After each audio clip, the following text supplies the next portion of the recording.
आने वाले 7 दिनों के लिए जो गुजरात स्टेट के लिए फोरकास्ट है उसमें आने वाले 7 दिनों में ड्राई वेदर प्रिवेल करेगा। और मैक्सिमम टेम्परेचर की बात करेंगे तो आने वाले 2 दिनों में मैक्सिमम टेम्परेचर में 2 से 3 डिग्री सेल्सियस की गिरावट का पूर्वानुमान है। उसके बाद maximum temperature no large change में रहेगा। और मिनिमम टेम्परेचर आने वाले 5 दिनों के लिए नो लार्ज चेंज में रहेगा। और मिनिमम टेम्परेचर और मैक्सिमम टेम्परेचर रियलाइज की बात करेंगे तो अहमदाबाद में जो मैक्सिमम टेम्परेचर रियलाइज है वो 36.6 रियलाइज हुआ है और गांधीनगर में 36। और अहमदाबाद और गांधीनगर के मैक्सिमम टेम्परेचर की फोरकास्ट करेंगे तो फोरकास्ट की बात करेंगे तो आज के लिए दोनों जगह के लिए 36 डिग्री सेल्सियस का मैक्सिमम टेम्परेचर का फोरकास्ट है। 7મી માર્ચથી મહત્તમ ઉષ્ણતામાન વધે અને 10 માર્ચ સુધીમાં તો દક્ષિણ ગુજરાતમાં મહત્તમ ઉષ્ણતામાન 41 ડિગ્રી સેલ્સિયસ આસપાસ રહેવાની શક્યતા છે। કેટલાક ભાગમાં તેથી પણ વધુ રહેવાની શક્યતા છે। એટલે ઉત્તર ગુજરાતના ભાગમાં 37 ડિગ્રીથી માંડીને 39 ડિગ્રી સેલ્સિયસ, જૂનાગઢના ભાગોમાં પણ લગભગ 37-38 ડિગ્રી સેલ્સિયસ આસપાસ રહેવાની શક્યતા છે। કચ્છના ભાગોમાં પણ લગભગ મહત્તમ ઉષ્ણતામાન 37-38 ડિગ્રી સેલ્સિયસ આસપાસ રહેવાની શક્યતા છે। પણ કચ્છમાં પવનનું જોર વધશે। મહેસાણા વગેરે ઉત્તર ગુજરાતના ભાગમાં મહેસાણા વગેરે ભાગોમાં સાબરકાંઠા વગેરે ભાગોમાં પવનનું જોર વધશે। એટલે હમણાં એક પછી પશ્ચિમ વિક્ષોભ આવતા જતાં પવનનું જોર વધશે અને આવું વિષમ હવામાન લગભગ ઘણા દિવસ સુધી રહેવાની શક્યતા રહેતા આંબા જેવા પાકો અને બાગાયતી પાકો પર તેની અસર થવાની શક્યતા રહેશે।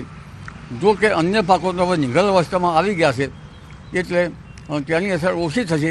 પરંતુ હમણાં જે ગરમીમાં એટલી બધી 40-41 ડિગ્રી સેલ્સિયસ જેટલી ગરમી નથી, જેના કારણે દિવેલાના પાકમાં કંઈ કશે સારું રહી શકે। અને માર્ચ માસમાં પણ એક પશ્ચિમ વિક્ષોભ જબરજસ્ત આવશે। ગુજરાતમાં વાદળવાયુ હોવાની શક્યતા રહેશે। ક્વચિત જ માવઠું થઈ શકવાની શક્યતા રહેશે કારણ કે ઉપલા લેવલના આ પશ્ચિમ વિક્ષોભ આવી ગયા છે। એટલે બદ્રીનાથમાં ઓપરેશન જિંદગીનો ત્રીજો દિવસ છે। આજે રેસ્ક્યુ દરમિયાન વધુ 3 મૃતદેહ મળી આવ્યા છે। ચમોલીમાં 1 મજૂરની શોધખોળ ચાલુ છે। અત્યાર સુધી 51 મજૂરોનું રેસ્ક્યુ કરવામાં આવ્યું તો કુલ 7 મજૂરોના મોત નીપજ્યા છે।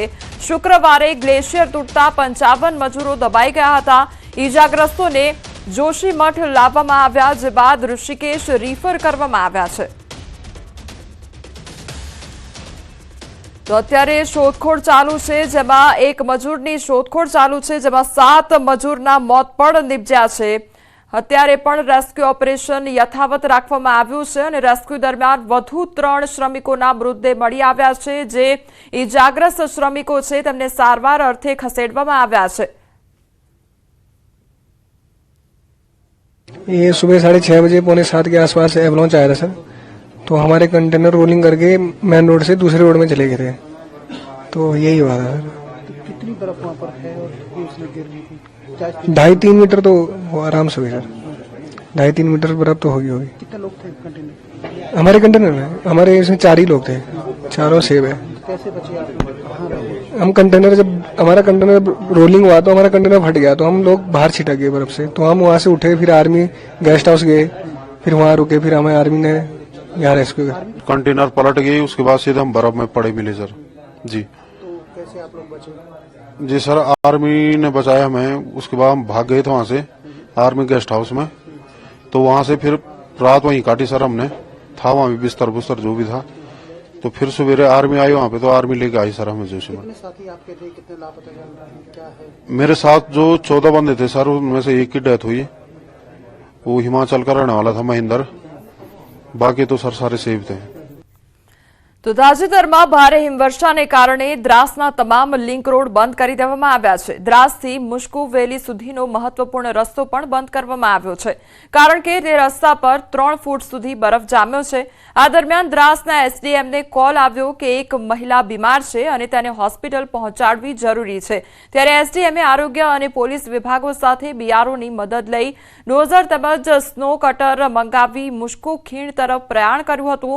આખરે 2 કલાક બાદ તેઓ મહિલા સુધી પહોંચી શક્યા। મહિલાને હોસ્પિટલ ખસેડવામાં આવી છે, જેથી લોકોએ એસડીએમ દ્રાસના મિશનની ખૂબ પ્રશંસા કરી અને બીઆરઓ, આરોગ્ય વિભાગ, પોલીસ અને આરોગ્ય વિભાગનો પણ આભાર વ્યક્ત કર્યો છે। इन्होंने 3 घंटे के अंदर मुश्कू मशीन लेके रात के 9:30 बजे यहाँ पहुँचे एक डिलीवरी पेशेंट को लेने के लिए। बिलखुसूस हम इनका बहुत बहुत शुक्रिया अदा करते हैं पूरे द्रास एडमिनिस्ट्रेशन का। इसलिए हम एसडीएम साहब से गुजारिश करते हैं कि इस मामले को आगे डीसी की नोटिस में ला के आगे तक इस मामले को पूछाए। बाकी हम पूरे गांव की तरफ से बिलखुसूस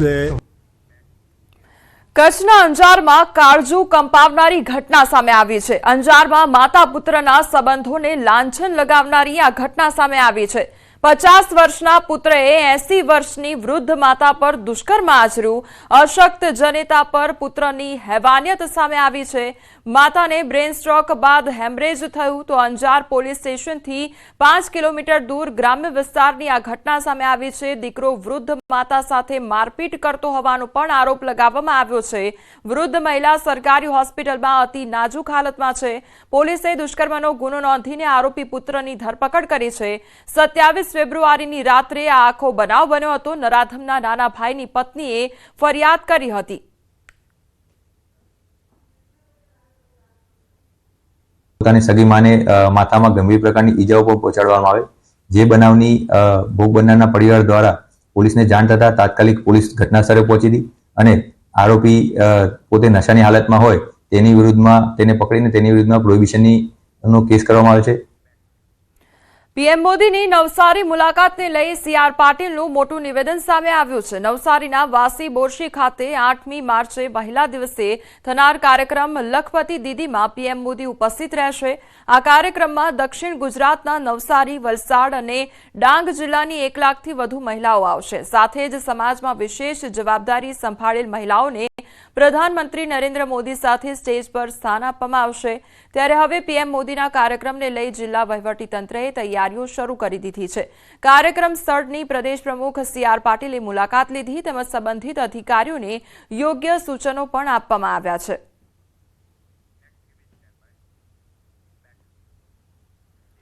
કેન્દ્રીય જળશક્તિ મંત્રી સીઆર પાટીલ નવસારીની મુલાકાતે છે। ત્યારે તેમણે ગણદેવી ખાતે યોજાયેલ સરપંચ સંવાદ કાર્યક્રમમાં હાજરી આપી। આ દરમિયાન તેમણે જણાવ્યું કે નવસારીના ગણદેવી તાલુકાને શિક્ષણ ક્ષેત્રે સ્માર્ટ તાલુકો તરીકે ઓળખવામાં આવશે। તાલુકાની તમામ શાળામાં સ્માર્ટ ક્લાસ, શિક્ષણ ક્ષેત્રે પણ સ્માર્ટ બનતા ગણદેવી તાલુકો સ્માર્ટ તાલુકો તરીકે ઓળખાશે। ગામમાં પણ બોર કરીએ છીએ, સિવાય પણ આ રીતે 4x6 નો ખાડો કરીને એમાં પણ પથ્થર નાખીએ તો ક્યારેય કોઈ અંદર પડી નહીં શકે, પાણી ચોક્કસ એમાં ઉતરી શકે। તો એ પ્રયોગ આપણે કરવાનું શરૂ કર્યો। એક જ દિવસમાં 26 થયા। રાજકોટમાં બીઆરટીએસ બસ ચાલકનો વિડીયો વાયરલ થયો છે। પ્રવાસીઓના જીવને જોખમમાં મૂકતો ખુદ ડ્રાઈવર સામે આવ્યો છે। ચાલુ બસમાં માવો ઘસતો બીઆરટીએસ બસનો ડ્રાઈવર જોવા મળ્યો છે। ડ્રાઈવર ઇન્દ્રજીતસિંહ મોરીને સસ્પેન્ડ કરવામાં આવ્યો છે। શહેરના 150 ફૂટ રિંગ રોડ પરનો આ વિડીયો વાયરલ થયો છે। પોતાના અને પ્રવાસીઓના જીવને જોખમમાં મૂક્યા હતા। ડ્રાઈવરે સ્ટીયરિંગ પર માવો ઘસવાનું પાટિયું મૂકી માવો ઘસ્યો હતો। તો બસ ચલાવવામાં આવી રહી હતી અને ત્યારે ડ્રાઈવર માવો બસમાં ઘસવામાં મશગુલ હતો અને તે પ્રકારની આ ઘટના સામે આવી છે કે જ્યાં એક તરફ બસ ચાલુ છે અને ચાલુ બસે આ ડ્રાઈવર દ્વારા માવો ઘસવામાં આવી રહ્યો છે। પોતાનો જીવ આ સાથે સાથે જે મુસાફરો એ બસમાં સવાર હતા તે બંનેના જીવ તાળવે ચોંટ્યા હતા। હવે સમાચારમાં આગળ વાત કરીએ। બેફામ રફતાર પર બ્રેક ક્યારે વાગશે?